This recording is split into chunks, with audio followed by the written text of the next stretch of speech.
हाँ तो भाई कैसे हैं आप सभी? अच्छे। चलिए तो सुनिए भाई, कल के लेक्चर में हमने डीएनए की डबल हेलिक्स की स्ट्रक्चर देखी थी, ठीक है। यानी कि डीएनए की द्विरज्जु की श्रृंखला के बारे में हमने बात की थी कल, और उससे पहले हमने बात की थी पॉलीन्यूक्लियोटाइड श्रृंखला की। तो मैं आपको बता दूं कि दो मुख्य क्वेश्चन अभी हमने यहाँ कवर किए इस चैप्टर नंबर 6 में। पहला क्वेश्चन, पॉलीन्यूक्लियोटाइड की श्रृंखला को समझाइए, ये तो था पहला क्वेश्चन। और सेकंड क्वेश्चन, डीएनए की संरचना को समझाइए। तो ये दो क्वेश्चन आज तक हम कवर कर लिए दोनों, ठीक है भाई। और आज का जो हमारा टॉपिक है वो फिर एक इम्पॉर्टेंट टॉपिक है, डीएनए पैकेजिंग। अच्छा, टॉपिक तो सभी इम्पोर्टेंट है इस चैप्टर के सभी टॉपिक ही इम्पोर्टेंट है, ठीक है। समझ पा रहे हैं? क्योंकि ये जो चैप्टर है वो आपका 6 नंबर का है। कितने मार्क्स का है भाई? 6 मार्क्स का है। और 6 मार्क्स में 4 नंबर का एक क्वेश्चन 2 नंबर का। मतलब अब तक जो पैटर्न रहता है वो इस प्रकार का था। आगे कोविड की वजह से क्या होता है वो हम आगे देखेंगे, ठीक है। चलिए सुनिए भाई, तो सबसे पहले तो आप ये समझिए कि डीएनए की पैकिंग या पैकेजिंग का मतलब क्या होता है। सुनिए भाई, ध्यान से सुनना आप। जो डीएनए होता है, अच्छा मैं आपको एक इसका छोटा सा कंसेप्ट बताऊं कि ये आपकी सेल है जिसको आप कोशिका बोलते हैं। इसमें होता है केंद्रक, न्यूक्लियस जिसको बोलते हैं, और आपने केंद्रक में देखा है गुणसूत्र प्रेजेंट होते हैं, क्रोमोसोम प्रेजेंट होते हैं। बोलो होते नहीं होते? ठीक है, होते ना। इसी प्रकार का सिस्टम होता है। तो ये गुणसूत्र जो होते हैं ना, मैंने कहा था कि ये गुणसूत्र जो होते हैं वो डीएनए के बने होते हैं। किसके बने होते हैं? डीएनए के, ठीक है भाई। तो डीएनए के बने होते हैं भाई ये गुणसूत्र। अब डीएनए जो होता है, एक डीएनए की लंबाई लगभग 2.2 मीटर के करीब होती है। कितनी होती है भाई? एक डीएनए की जो लंबाई होती है वो अप्रॉक्सीमेटली 2.2 मीटर यानी कि 6-7 फीट के करीब होती है। आपको मानना है 6-7 फीट, या यदि आप मीटर में देखते हैं तो इसका ऑथेंटिक जो डेटा है वो 2.2 मीटर आपको देखने को मिलेगा। तो कितना होता है? 2.2 मीटर एक डीएनए की लेंथ होती है। इसे हम 6-7 फीट का भी कह सकते हैं। आप सोचिए कि एक डीएनए जिसकी लंबाई कितनी है? 6-7 फीट। कितनी है भाई? 6-7 फीट है। तो यार डीएनए की तो बहुत लंबाई होती है। अब सपोज कीजिए आपकी बॉडी में ट्रिलियन सेल्स, मिलियन बिलियन नहीं, ट्रिलियन सेल्स होती हैं, और इन ट्रिलियन सेल्स को देखो कितनी छोटी छोटी होती होंगी, ठीक है। समझ रहे हैं? तो आखिर कैसे ये इतनी लेंथ का डीएनए हमारी कोशिका के अंदर समाता है? कॉन्सेप्ट तो बहुत अच्छा है। एक बहुत रहस्य भरी बात है कि यार एक डीएनए की लंबाई 6-7 फीट है, वो ये इतनी छोटी सी कोशिका में समाहित हो जाता है, केंद्रक में समाहित हो जाता है, एक गुणसूत्र बनाता है। समझो आप मेरी बात को। तो 46 गुणसूत्र होते हैं, तो बहुत सारे डीएनए, और प्रत्येक की लंबाई 7 फीट के करीब। तो हम तो सोचने के लिए मजबूर हो गए कि यार आखिर ये कैसे इसमें अरेंज हुआ। तो आज हम केवल इसी टॉपिक पर चर्चा करेंगे कि आपका जो डीएनए है वो कैसे एक गुणसूत्र का निर्माण करता है, या कैसे इस छोटे से स्थान पर अरेंज होता है। यही आज का टॉपिक है, और उस टॉपिक को मैं कह सकता हूं डीएनए पैकेजिंग, यानी कि डीएनए की पैकिंग। क्या बोल सकते हैं हम इसको? डीएनए की पैकिंग। तो बहुत इंटरेस्टेड टॉपिक है भाई, यदि आप थोड़ा सा इसको ध्यान लगा के सुने तो। इंटरेस्टेड है, बहुत मज़ेदार टॉपिक है, ठीक है। अब इंटरेस्टेड तो सारे ही टॉपिक हैं बायोलॉजी के, कोई ऐसा टॉपिक ही नहीं जो टिपिकल हो। बोलो कोई है तो बताओ आप मुझे, है ना। सारे के सारे इंटरेस्टिंग टॉपिक है ना, और बहुत सिंपल टॉपिक है ना, ठीक है। चलिए कंसेप्ट समझना है, ध्यानपूर्वक सुनिए। नोट्स आप सभी के पास है भाई, ठीक है। और कल की जो वीडियो आएगी मैं आपको बता दूं, कल की जो वीडियो है वो अब आपकी भाई क्लास में ही रिकॉर्ड होगी, है ना। और उसमें आपको साथ साथ ही नोट्स लिखने हैं, ठीक है। टॉपिक में स्टार्ट करूँगा कल से नया क्लास में, पहले नोट्स लिखाऊंगा, नोट्स आपको कंटिन्यू लिखने जैसे मैं बोलूँगा। अब जैसे मैं बोलूँगा नोट्स, तो आपको अपनी कॉपी में नोट्स लिखते हुए चलना है, साथ साथ में अपने पेन अपनी नोटबुक अपने पास रखना जब वीडियो चले, ठीक है भाई। एक एक पॉइंट को देखना और उसके बाद फिर मैं उस टॉपिक को एक्सप्लेन करूँगा, आपको कोई भी प्रकार की दिक्कत नहीं होगी, ठीक है, समझ रहे हैं। चलिए, और बाकी जैसे ही चैप्टर कंप्लीट हो जाएगा तो मुझे कुछ टॉपिक रिटर्न में हो जाएंगे तो मैं बीच बीच में आपको पीडीएफ भी सेंड कर दिया करूँगा, ताकि किसी बच्चे को कोई शब्द में लिखने में दिक्कत आई हो तो वो आप करेक्शन कर लेना, ठीक है। आप एक छोटा सा करेक्शन और कर लीजिए, अब जैसे बात आई गई है तो एक छोटा सा करेक्शन आप कर लीजिए। अब वो करेक्शन आपको कहाँ करना है वो सुनिए। आपने जैसे ये लिखा हुआ है ना, 2.25 कुंडली, क्या लिखा हुआ है भाई, 2.25 कुंडली लिखा हुआ है ना, 2.25 कुंडली। आप देखना डीएनए पैकेजिंग वाले टॉपिक में जहाँ 2.25 कुंडली लिखा हुआ है वहाँ ऊपर 146 से 147 बेस पेयर लिखे हुए हैं जोड़े। अब सुनिए, ये भी सही है, लेकिन जो एनसीईआरटी ने ऑथेंटिक इसका डेटा दिया है वो 200 बेस पेयर है जो आपको करेक्ट करके लिखना है, ठीक है भाई। तो कितने बेस पेयर करने हैं आपको, 200 बेस पेयर, 200 बेस पेयर, ठीक है। इतना सा करेक्शन आप कर लेना भाई, वहाँ पे अभी की अभी कर लीजिए, ताकि फिर आप भूल जाएंगे तो फिर आप एग्जाम में भी वही लिखेंगे, ठीक है। चलिए, तो मैं हमेशा अपडेट होता ही रहता हूँ, देखता रहता हूँ कि यार कहीं कोई शब्द ऐसा तो नहीं है जो मिस्टेक आपको क्रिएट कर सकता है, ठीक है। तो इम्प्रूवमेंट भी होना ज़रूरी है भाई हमेशा ही, तो कोई भी शब्द आपका गलत नहीं होना चाहिए बिल्कुल भी, ठीक है। चलिए, तो बिल्कुल ऑथेंटिक डेटा से हम बात करते हैं, तो आपको 200 बेस पेयर वहाँ पे ऑथेंटिक राइट आंसर लिख लेना भाई, ठीक है। सभी बच्चों ने कर लिया। अब टॉपिक पे सुनिए, तो आज का जो हमारा इंटरेस्टिंग टॉपिक है वो ये रहेगा कि आखिर कैसे डीएनए अरेंज होता है एक गुणसूत्र में, या कैसे डीएनए एक छोटे से स्थान में अरेंज हो जाता है। एक सिंपल एक बात मैं आपको बताऊं, आप अभी कोई पॉइंट मत पढ़िए, केवल पहले आप समझिए, उसके बाद मैं आपको पॉइंट पढ़ने को बोलूँगा तब आपको समझ में आएगा। सुनिए, हमारा जो कंसेप्ट है वो टिका हुआ है हिस्टोन प्रोटीन पर। ध्यान से सुनना भाई, आपकी कोशिका का जो केंद्रक होता है उसमें एक प्रोटीन होती है और उस प्रोटीन का नाम है हिस्टोन प्रोटीन। क्या नाम है भाई, हिस्टोन प्रोटीन। ये जो हिस्टोन प्रोटीन होती है ना, ये 5 प्रकार की होती है। कितने प्रकार की होती है, 5 प्रकार की। पहले आप समझो केवल, ये हिस्टोन प्रोटीन 5 प्रकार की होती है, H1, H2A, H2B, H3 और H4। ये 5 प्रकार की क्या होती है भाई, हिस्टोन प्रोटीन। क्या होती है, हिस्टोन प्रोटीन। बोलो कितने प्रकार की होती है हिस्टोन प्रोटीन। आप बोलेंगे सर हिस्टोन प्रोटीन 5 प्रकार की होती है। एम आई राइट और नॉट, कितने प्रकार की है, बोलो 5 प्रकार की। अब नेक्स्ट पॉइंट जो आपके लिए बहुत इंपॉर्टेंट है, H1, H2A और H2B में एक अमीनो अम्ल जिसका नाम है लाइसिन।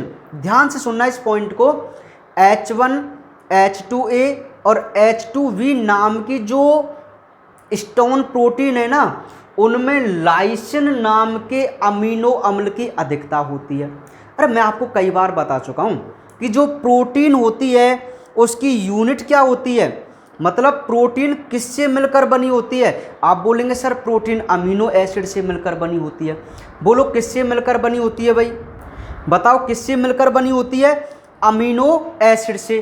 तो आपकी हिस्टोन भी तो एक प्रोटीन है। तो हिस्टोन में जो आपके 3 हिस्टोन है ना, H1, H2A और H2B, इन तीनों हिस्टोन प्रोटीनों में एक अमीनो अम्ल अधिक होता है और वो अमीनो अम्ल है लाइसिन। कौन सा है, लाइसिन। क्लियर। रहे H3NH4। इन स्टोन प्रोटीनों में अधिकता होती है आर्जिनिन की। किसकी होती है बोलो? आर्जिनिन की। बात समझ में आई कि नहीं आई? इन तीनों में तो होती है लाइसिन नाम का अमीनो अम्ल, और इनमें होता है आर्जिनिन नाम का अमीनो अम्ल। तो ये बहुत इंपॉर्टेंट क्वेश्चन है जो आपसे क्वेश्चन में या नीट एग्जाम में पूछे जाते हैं। ये बोर्ड वगैरह में नहीं पूछे जाते, ये मोस्ट पूछ सकता है लेकिन कंपटीशन एग्जाम के लिए ज़्यादा इंपॉर्टेंट है। तो आपको तो याद करना है किसी भी लेवल से हो जाए, ठीक है। चलिए आगे चलें। अब इन 3 स्टोन प्रोटीन में किसकी अधिकता? लाइसिन की। और इन 2 प्रोटीनों में किसकी अधिकता? आर्जिनिन की, ठीक है। नेक्स्ट पॉइंट जरा ध्यान से सुनिए भाई। ये जो स्टोन प्रोटीन होती हैं, पहले तो एक बार आप इस पॉइंट को देखिए, इसमें जो लिखा हुआ है ना, पहले तो आप स्टोन प्रोटीन के नाम याद कीजिए कितने प्रकार की और कौन कौन सी हैं। तो ये 5 प्रकार की स्टोन प्रोटीन हमें याद है, H1, H2A, H2V, H3 and H4। और इसमें मैंने क्या बताया कि इन तीनों में तो लाइसिन नाम का अमीनो अम्ल अधिक होता है और इन दोनों में आर्जिनिन नाम का अमीनो अम्ल अधिक होता है। अब आइए अपने नेक्स्ट पार्ट पर। अब ये यहाँ से आपको समझना, ध्यान से सुनिए भाई। मैंने क्या कहा कि 4 स्टोन प्रोटीन, सुनना, टोटल स्टोन प्रोटीन कितनी आपके पास? 5। इनमें से 4 स्टोन प्रोटीन छोड़कर किसको? H1 को। अब बहुत इंपॉर्टेंट पॉइंट है कि 5 स्टोन प्रोटीन में से आप H1 को छोड़ दीजिए, बाकी की चारों stone protein H2A, H2V, H3 and H4, ये चारों स्टोन प्रोटीन क्या करती हैं? अपने 2-2 अणु बनाती हैं। सुनिए, ये 4 स्टोन प्रोटीन है, ये 4 स्टोन प्रोटीन क्या करेंगे भाई? 2-2 अणु बनाएंगी। अब जब ये 2-2 अणु बनाएंगी तो बोलो 8 अणु बनेंगे कि नहीं बनेंगे? बोलो 8 अणु बनेंगे ना। और 8 अणु की इस संरचना को, 8 अणु की इस संरचना को मैं क्या कह सकता हूं? मैं इसको कह सकता हूं स्टोन अष्टक। बोलो कह सकता हूं या नहीं कह सकता? सबसे पहले तो आप ये बताओ मुझे, मैं स्टोन अष्टक कह सकता हूं ना इसको? मैं इसको स्टोन ऑक्टामर कह सकता हूं ना? कितना सिंपल है यार। आपके पास कितनी स्टोन प्रोटीन है? बोलो। आपके पास 5 स्टोन प्रोटीन है। क्या है? 5 स्टोन प्रोटीन, जिनमें से कितनी स्टोन प्रोटीन? मात्र तो मैं नहीं बोलूंगा, अधिक हैं। 4 स्टोन प्रोटीन मिलकर 2-2 अणु बनाती हैं और एक अष्टांशक का क्या करती हैं? निर्माण करती हैं। और इस अष्टांशक को आप क्या कह सकते हैं? स्टोन ऑक्टामर या अष्टांशक। और इसी का एक नाम है क्रोड। क्या नाम है इसी का एक और नाम? क्रोड। ध्यान से सुनिए, क्रोड क्या है? क्रोड क्या है? स्टोन अष्टक को ही आप क्रोड कह सकते हैं। अब ये स्टोन अष्टक क्या है? बहुत सिंपल है कि सर जो 4 स्टोन प्रोटीन होती है ना, H1 को छोड़कर, ये सब 2-2 अणु बनाकर, ये सब 2-2 अणु बनाकर एक अष्टक का क्या करती हैं? निर्माण करती हैं। और सर हम इसी अष्टक को क्या कहते हैं? स्टोन अष्टक बोलते हैं। बोलो ये बात समझ में आई कि नहीं आई? बहुत सिंपल से कंसेप्ट है ना। स्टोन अष्टक बन गया ना सबसे पहले। अभी डीएनए की तो बात ही नहीं चल रही। अब सुनिए, अब ये स्टोन अष्टक समझ में आया कि आपको कैसे बना स्टोन अष्टक। बहुत सिंपल है भाई कि आपके पास 4 स्टोन प्रोटीन है, H2A, H2V, H3 and H4। ये चारों के चारों स्टोन प्रोटीन मिलकर एक ऑक्टेंट, एक ऑक्टामर का फॉर्मेशन करती हैं। इसे आप स्टोन ऑक्टामर बोलते हैं या स्टोन अष्टक बोलते हैं। ठीक है, ये अष्टक बन गया। और इसी को मैं क्या कह सकता हूँ? मैं इसी को क्रोड कह सकता हूँ। क्या कह सकता हूँ? मैं इसी को क्रोड कह सकता हूँ। ठीक है, अब नेक्स्ट सुनिए भाई, ये क्रोड बन गया, इसको मैं स्टोन अष्टांशक भी कह सकता हूँ, इसके नाम मिटा दूँ मैं। अब मैं आपको एक छोटा सा कंसेप्ट बताता हूँ, याद कीजिए। आपने एक नाम सुना होगा, हाँ, हमारी तरफ तो उसको बोलते हैं रील। है ना, रील। और यहाँ जैसे मैंने खेड़ली में सुना कि भाई उसको गिट्टक पेचक ऐसे बोलते हैं। अब आप पता नहीं क्या बोलते हैं, आपको मैं बता देता हूँ। अरे कपड़े सिलने के लिए जो धागा होता है ना टेलर के पास, कपड़े सिलने के लिए जो धागा होता है टेलर के पास, वो एक उसमें कवर ऐसे नहीं होता क्या। अब हमारी तरफ तो उसको रील बोलते हैं, आपकी तरफ पता नहीं क्या बोलते हैं, ठीक है।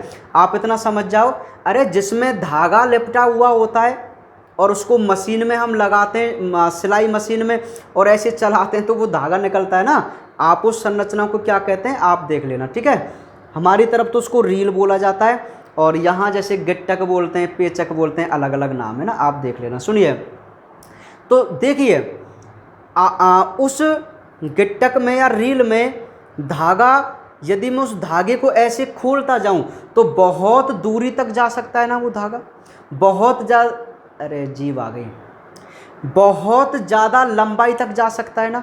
लेकिन यदि मैं इसको, उस धागे को इस पर लपेट दूं तो बहुत छोटे से स्थान में समाहित हो जाता है ना।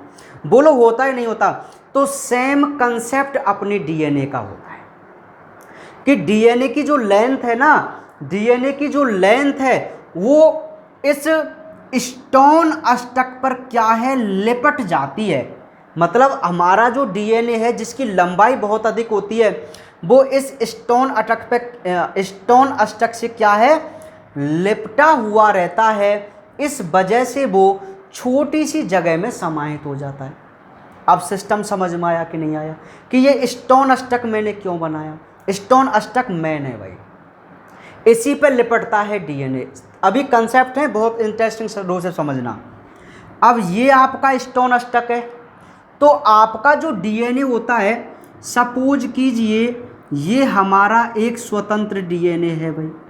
कौन है, एक स्वतंत्र डीएनए है। ये स्वतंत्र डीएनए जिसकी बहुत अधिक लंबाई है। अब ये डीएनए क्या करता है, यहाँ पर एक H1 प्रोटीन होती है। कौन सी प्रोटीन बोलो, H1। याद है आपको H1 प्रोटीन, अरे वही है ये स्टोन प्रोटीन भाई। अरे आपके पास कितनी प्रोटीन बताई थी मैंने, कितनी स्टोन प्रोटीन बताई थी बोलो, बताई थी ना मैंने 5 स्टोन प्रोटीन। तो 4 ने ही तो बनाया है आपका स्टोन अष्टक। लेकिन जो H1 स्टोन प्रोटीन है ना, वो अलग होती है। कहाँ होती है, अलग होती है भाई, ठीक है। अब सुनिए, एनसीईआरटी के अकॉर्डिंग हमें डायग्राम बनाना है इसका, ध्यान से सुनना भाई। अब होता क्या है, ये डीएनए जब इसके पास आता है, किसके पास बोलो, स्टोन अष्टक के पास, तो ये स्टोन अष्टक पर 1.25 कुंडली, या मैं कह सकता हूँ 1/3 क्या बोलते हैं, 1 से 3/4 बोलते हैं, ठीक है। 1.25 कुंडली, कितने कुंडली बोलो, 1.25 कुंडली लिपट कर, कौन, डीएनए। ध्यान से सुनना इस कंसेप्ट को। जो डीएनए होता है वो इस स्टोन अष्टक पर 1.25 कुंडली लगाकर लिपटा हुआ होता है या लिपटता है। और इस स्टोन अष्टक पर कितनी कुंडली मारता है बोलो, 1.25 कुंडली मारता है। कितने कुंडली मारता है, 1.25। अब 1.25 कुंडली का मतलब समझो, मैं आपको कैसे एक्सप्लेन करूं, मैं आपको इससे एक्सप्लेन कर सकता हूं। देखिए, चलिए कोई बात नहीं, ये हमारे लिए बेटर है। सुनना भाई, बात को सुनना। मैंने ये जो सेंटर पार्ट है ना, सेंटर पार्ट यहाँ से स्टार्ट किया है, यहाँ से ये सेंटर दिख रहा है आपको, यहाँ से मैंने किसी चीज़ को लपेटना प्रारंभ किया। सुनना, अब यहाँ से ऐसे चला, ऐसे चला, ऐसे घूम फिर कर वापस यहाँ पे आ गया। बोलो कितने कुंडलन हो गए, 1 कुंडलन हो गया ना, एक लपेटा या एक फेरा पूरा हो गया ना। अब सेकंड फेरा चल रहा है, दूसरा चल, अरे वो वाले फेरे नहीं चल रहे हैं शादी वाले, कहीं कोई काउंट करने लग जाए भाई, ठीक है। हाँ, लपेटे चल रहे हैं डीएनए के, ठीक है। चलिए, तो एक पूरा हो गया। अब ये सेकंड ऐसे चल रहा है, ऐसे चल रहा है ना। और इस स्थान पर जब आया, देखो या इस स्थान पर, तो यहाँ से यदि मैं इसको सीधा ऐसे निकाल दूँ, अब देखो सुनो ध्यान से, यदि मैं इसको ऐसे यहाँ पे लाके दोबारा से यहाँ लाता सेंटर पे तो 2 कुंडलन पूरे हो जाते, लेकिन मैंने यहीं से इसको डायरेक्ट आगे की तरफ बढ़ा दिया। तो बोलो कितने कुंडलन हुए ये? आप बोलेंगे सर 1.25 कुंडलन। कितने कुंडलन? 1.25 कुंडलन। तो सेम इसी प्रकार हमारा जो डीएनए होता है यहाँ से स्टार्ट होता है और इसके ऊपर से होता हुआ, कहाँ से होता हुआ? इस ऊपर से होता हुआ ऐसे ऐसे आएगा भाई। तो 1 कुंडलन पूरा हो गया, ठीक है, 1 कुंडलन पूरा हो गया। फिर यहां से ये ऐसे निकलता है डायरेक्ट, बोलो इस प्रकार, और यहां पे जाके ये H1 प्रोटीन से दोबारा जुड़ जाता है, ठीक है। तो एक फेरा तो ये पूरा हो गया। अब दूसरा जो फेरा था वो उसने यहाँ पे देखो, ये जो दूसरा फेरा चल रहा है ना, इसको इधर साइड में जाना चाहिए था, तब जाके ये पूरा होता, लेकिन ये यहीं से निकल गया। तो ये कितनी कुंडली हो गई भाई? 1.25 कुंडली। आप इसका जो NCERT बुक में या कोई भी बुक है आपके पास, उसमें आप इस डायग्राम को देखो, आपका पूरा क्लियर समझ में आ जाएगा, ठीक है। तो सुनिए, इस डीएनए ने इस स्टोन स्टक पर कितनी कुंडली लगाई है? 1.25 कुंडली। कितने? 1.25। अब एक और इम्पॉर्टेंट बात सुनो, हमारा जो डीएनए होता है उसमें बहुत सारे क्षार युग्म होते हैं भाई। 7 फीट का 2.2 मीटर का एक डीएनए, तो उसमें बहुत सारे डीएनए होते हैं। मैंने लिखा हुआ ना 3.7 × 10⁹ क्षार युग्म, ऐसे कुछ लिखा हुआ है, आप देख सकते हैं। तो इतने क्षार युग्म होते हैं, तो उनमें से मात्र 200 क्षार युग्म, कितने? 200 क्षार युग्म वाला डीएनए। देखो कुल मिला के मैं आपको बात बताऊं, जो जितनी लंबाई का डीएनए इस पर लिपटता है ना, उस डीएनए में कितने क्षार युग्म पाए जाते हैं? 200 क्षार युग्म मात्र। तो आपको कहना है कि एक स्टोन स्टक पर 200 क्षार युग्म वाला डीएनए लिपटा होता है। ये नीट वीट के क्वेश्चन आते हैं भाई, नीट वगैरह में, ठीक है। कितने क्षार युग्म वाला डीएनए? 200 क्षार युग्म वाला डीएनए इससे लिपट कर 1.25 कुंडली में लिपट कर स्टोन प्रोटीन से, सॉरी H1 स्टोन प्रोटीन से जुड़कर आगे की तरफ निकल जाता है। तो ये एक संरचना बन गई। अब होगा क्या? ये स्टोन प्रोटीन से जुड़ा हुआ है। अब ये जो डीएनए आगे की तरफ चल रहा है भाई, इसकी तो लंबाई बहुत है, पूरा की पूरा डीएनए नहीं लिपटा है इस पर। एक स्टोन स्टक पर पूरा डीएनए नहीं लिपटा है, मात्र 200 क्षार युग्म लिपटे हैं। कितने? 200 क्षार युग्म। अब ये बाकी का और डीएनए क्या करता है? ये आगे की तरफ चलता है। फिर क्या होता है? फिर इसको और स्टोन स्टक मिलता है। समझ पा रहे हैं आप मेरी बात को? ये इस स्टोन स्टक से फिर जाके फिर इस पर ये कुंडली मारता है और फिर इससे H1 प्रोटीन जुड़ी होती है। मान लीजिए H1 स्टोन प्रोटीन है ना, फिर आगे चल के फिर कोई और इसको न्यूक्लियोसोम मिलता है, उस पर भी ये कुंडली लगाता है, और बिल्कुल इस प्रकार ये कुंडली लगाता हुआ चलता जाता है डीएनए। ये बात समझ में आई कि नहीं आई? कुल मिला के बात ये है कि जो हमारा डीएनए होता है ना, वो इन स्टोन स्टक पर लपेटे लेता हुआ 1.25 कुंडली लपेटा लेता हुआ इस प्रकार चलता जाता है और छोटी सी संरचना में अरेंज हो जाता है। बोलो होगा कि नहीं होगा? क्योंकि ये डीएनए लिपटा हुआ होता है, इसलिए छोटे से स्थान में अरेंज हो जाता है, ठीक है। किस पर लिपटता है? बोलो स्टोन स्टक पर, ठीक है। अब नेक्स्ट पॉइंट सुनिए, काम की बात सुनो। अब एक बात बताओ, ये जो स्टोन स्टक है, आपको ऐसा लग रहा है ना जैसे, अब ये संरचना ऐसी लग रही है ना जैसे किसी माला में दाने हो या मणिका हो। मणिका माने मनका कह सकता हूँ मैं, मनका। और मनका आप जानते हैं जो भजन वाली माला होती है ना, जपनाम ऐसे करते हैं, भजन वाली कंठी माला, तो उनको हम मणिका ही तो बोलते हैं भाई, मन का तो बोलते हैं, ठीक है। तो ये जो संरचना है जिसको आप स्टोन अष्टक या क्रोड कहते हैं वो मणिका जैसी संरचना है ना, मणिका जैसी। एक माला के दाने जैसी संरचना है ना, एक मनका जैसी संरचना है। तो सुनिए, मैंने नेक्स्ट पॉइंट को बहुत इंपॉर्टेंट करके आपको बताया है। क्यों? क्योंकि बहुत इंपॉर्टेंट पॉइंट है, क्वेश्चन है आपका। यदि इस टॉपिक से क्वेश्चन आएगा ना तो क्वेश्चन ऐसे आएगा, न्यूक्लियोसोम क्या है, इसकी कुंडली की पैकेजिंग को समझाइए, है ना, या न्यूक्लियोसोम मॉडल को समझाइए, डीएनए के न्यूक्लियोसोम मॉडल को समझाइए, ऐसे क्वेश्चन आता है। तो सुनिए, क्या है न्यूक्लियोसोम, ये इंपॉर्टेंट बात है सोचने के लिए। तो बहुत सिंपल सी बात है, डीएनए सहित मणिका समान, देखो सुनो, ये एक मणिका है, एक मणिका, इस पे कौन लिपटा हुआ है बोलो, डीएनए। तो मैं कह सकता हूं ना कि डीएनए सहित मणिका समान क्रोड को, क्योंकि ये क्रोड भी था, तो इस डीएनए सहित मणिका समान क्रोड को ही मैं क्या कहता हूं भाई, न्यूक्लियोसोम कहता हूं। क्या कहता हूं बोलो, न्यूक्लियोसोम। तो कितना सिंपल है न्यूक्लियोसोम।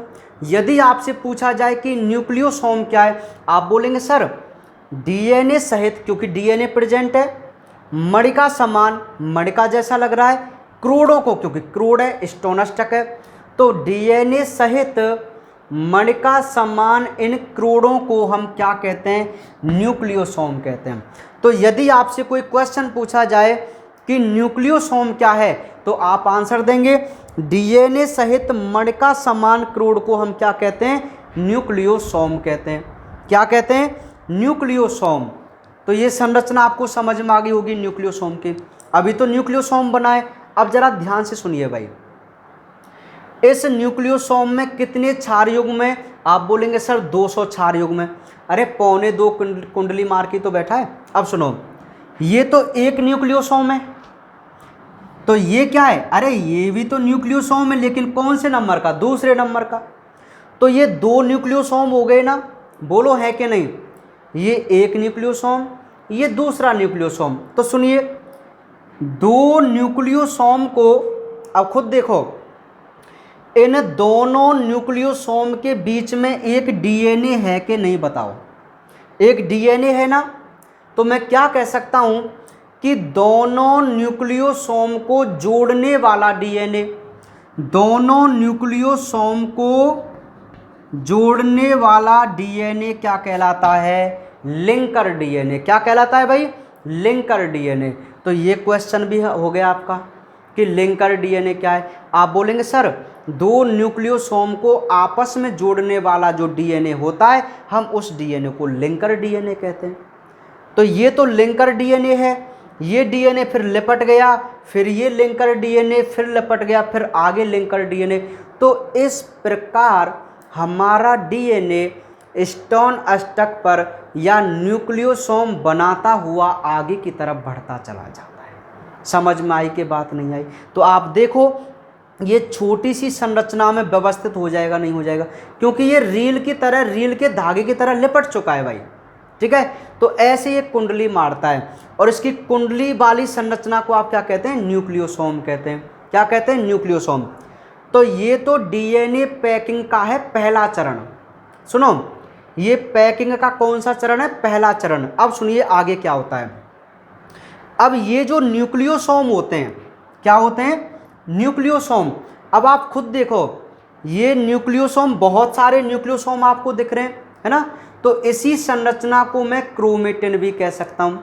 जिसमें बहुत सारे न्यूक्लियोसोम हो ना, उसे मैं क्या कह सकता हूं, क्रोमेटिन कह सकता हूं। क्या कह सकता हूं, क्रोमेटिन। अब नेक्स्ट सुनिए भाई, अब आगे चलकर इसका डायग्राम आप बुक से बनाना अच्छा वाला, ठीक है। आगे चलकर अब ये बहुत ज़्यादा कुंडलित होता जाता है, तो आगे चलकर आप सपोज कीजिए इस प्रकार की स्ट्रक्चर बनती जाती हैं। बोलो, अब आप समझ रहे होंगे ना, ठीक है। ये सब की सब न्यूक्लियोसोम है, इनमें स्टोन H1 प्रोटीन जुड़ी हुई है भाई। H1 स्टोन प्रोटीन को नहीं छोड़ना है, बहुत इंपॉर्टेंट है, ठीक है। और ये न्यूक्लियोसोम है और ये सब लिंकर डीएनए है। ठीक है, अब आपको समझ में आ गई बात। तो ये संरचना जब ऐसे कुंडलित हो जाती है, क्या हो जाती है, कुंडलित, तो अत्यधिक कुंडलित संरचना को मैं नाम दे देता हूं सोलेनोइड। क्या नाम दे देता हूं भाई, सोलेनोइड। वो होता है लगभग 30 नैनोमीटर व्यास का। कितना होता है, मतलब इसकी जो लेंथ है वो कितनी होती है, 30 नैनोमीटर। फिर ये सोलेनोइड और ज़्यादा कुंडलित होता है, फिर मैं इसको ऐसे बना सकता हूँ। समझ रहे हैं आप मेरी बात को, तो मैं इसको बोल सकता हूँ क्रोमेटिड। ऐसे तो और भी संरचना बनती हैं सुपर सोलेनोइड वगैरह, पर आपको मैं डायरेक्ट ले जाता हूँ। तो ये क्रोमेटिड बन जाता है, मतलब और ज़्यादा कुंडलित हो जाता है, और इसका व्यास, इसकी लंबाई हो जाती है 700 नैनोमीटर। कितने व्यास का हो जाता है ये, 700 नैनोमीटर का।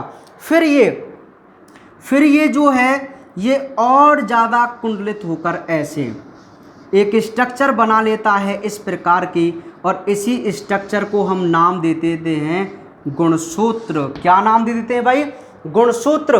और इस गुणसूत्र का व्यास होता है 1400 नैनोमीटर। कितना होता है, 1400 नैनोमीटर। तो आप देखिए, आपके पास एक स्वतंत्र डीएनए था और वो डीएनए किस प्रकार लिपट लिपट कर उसने एक गुणसूत्र का रूप धारण कर लिया। तो ऐसे एक डीएनए अरेंज होता है एक गुणसूत्र के रूप में। भाई कंसेप्ट समझ में आया कि नहीं आया, बोलो। ठीक है, तो ऐसे एक गुणसूत्र बनता है भाई एक डीएनए से। समझ में आई कि बात नहीं आई। अरे ये क्रोमेटिड में 700 nm का क्यों कह रहा हूं, याद कीजिए मैंने आपको 11th क्लास में बताया था, क्रोमेटिड का मतलब अर्ध गुणसूत्र होता है। क्रोमेटिड का मतलब होता है अर्ध गुणसूत्र, और जब दो क्रोमेटिड मिल जाए तो क्या है, पूरा गुणसूत्र। तो 700 nm ही तो होगा एक क्रोमेटिड। जब ये दो क्रोमेटिड में बदलेगा तो कितने nm का हो जाएगा, 1400 nm का। तो हमारा जो गुणसूत्र होता है वो 1400 नैनोमीटर का होता है, nm का होता है। बात समझ में आई कि नहीं आई, ठीक है। तो ये होता है भाई डीएनए कुंडली की पैकेजिंग। अब आपके लिए 5 मिनट हैं, 2-3 मिनट हैं, एक बार आप रिवाइज कीजिए पॉइंटों को, फिर बताइए मुझे। पॉइंट रिवाइज कीजिए सभी बच्चे, एक एक पॉइंट को देखिए।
देखो ना देखो लाला,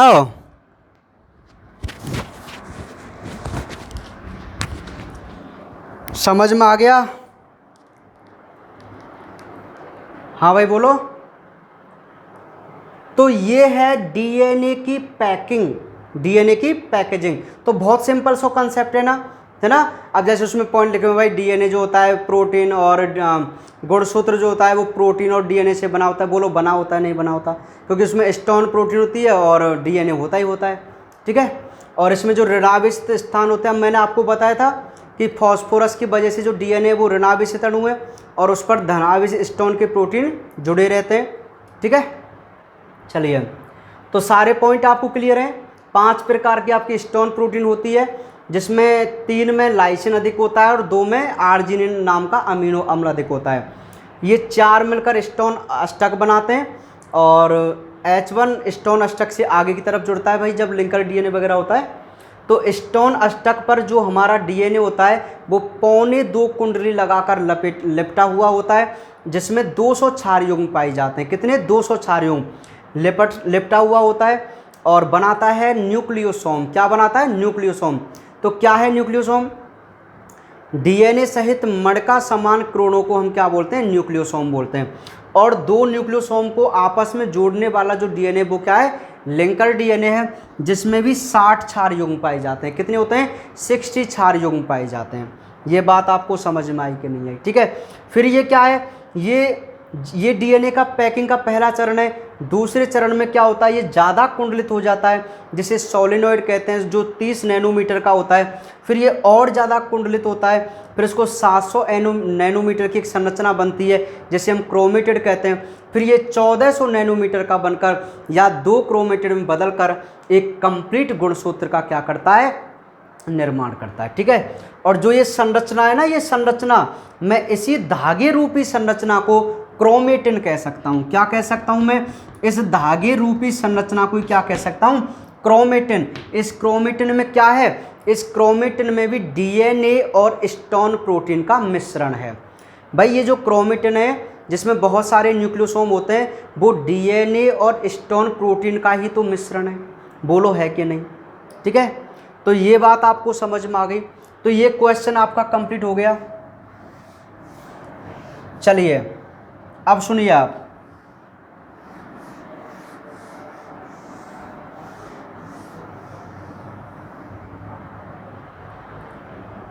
हो गया। अब आप कुछ शब्द नोट कीजिए, है ना, नोट कीजिए आप, है ना, लगाइए, नोट करके लगाओ, या आप एरो करके लिख लीजिए। डायरेक्ट नोट मत लगाओ, चाहे एरो करके लिखिए। सीधा लिखना है आपको, लिखना है, बोल रहा हूं मैं। जो शब्द आज मैंने लिखा है वो आपको लिखना है। लिखिए, केंद्रक में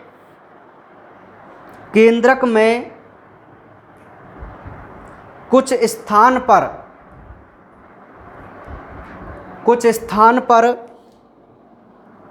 क्रोमेटिन, केंद्रक में कुछ स्थान पर क्रोमेटिन ढीले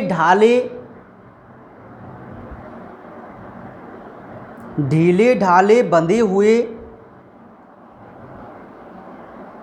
व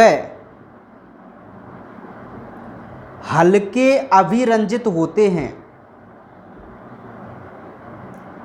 ढीले ढाले बंधे व हल्के अभिरंजित होते हैं। इन्हें यूक्रोमेटिन कहते हैं। क्या कहते हैं? यूक्रोमेटिन।